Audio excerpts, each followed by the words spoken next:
feel like we're just carving something like out of nothing, and we're making a little corner for ourselves.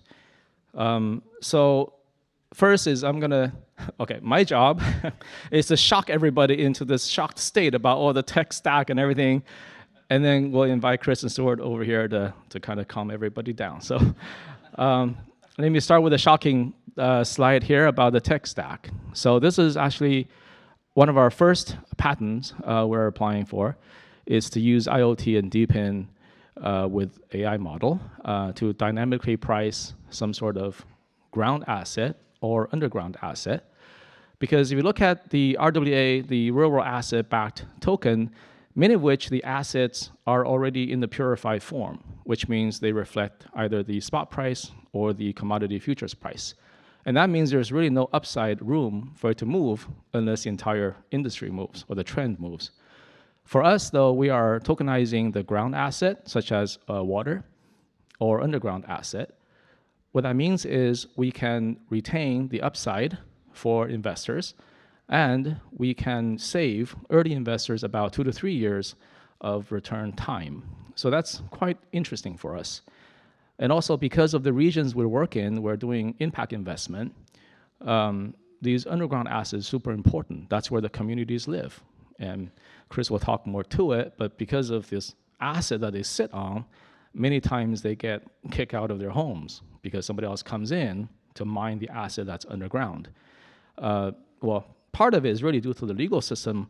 Many countries in Africa, for example, the right to land is separate from the right to own the asset that's underground. So it's like, somebody come in, like a huge mining company, they will start mining saying, well, you don't have to move, but do you really want to live in a place where there's a huge digger right outside your window, right? So they're being forced outside of their homes. So that's the first slide I want to share with you.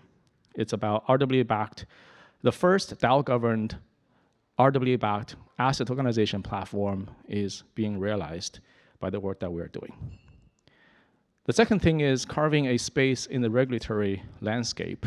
We are going to become the first regulated DAO with ground asset.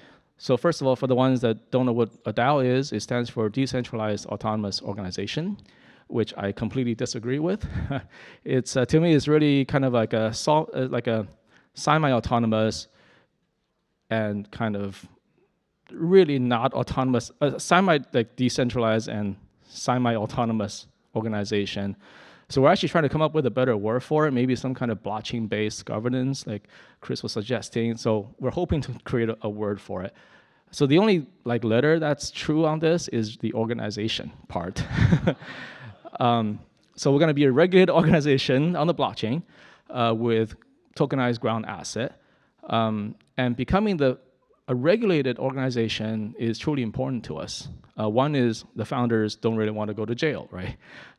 Second thing is any organization coming to us, then if they were to choose to kind of list their token or something, their token will be regulated.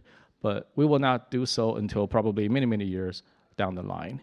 And also through this work, I have never dreamed of being put in front of regulators across multiple continents from Switzerland all the way to Dubai to talk to them about DAO regulation.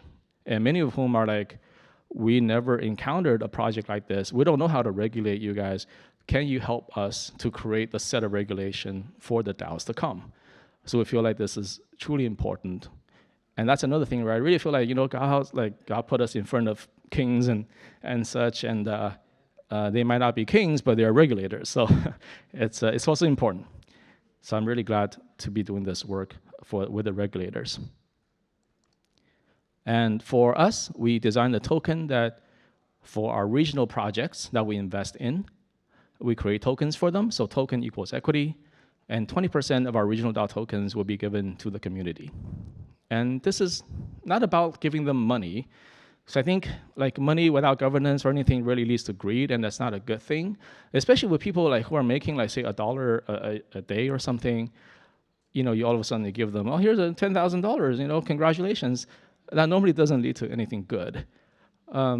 This is about giving them this realization that they can actually have a voice in the entire process to decide, one, should their underground asset be mined?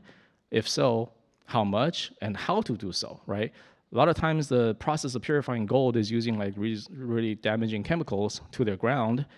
We have witnessed children playing on these leftover things that's like a piled up in the mountain, a very dangerous situation. So we want to avoid that. And to give them this realization is really kind of like making them kind of human again in that sense. So it's really cool. Thank you.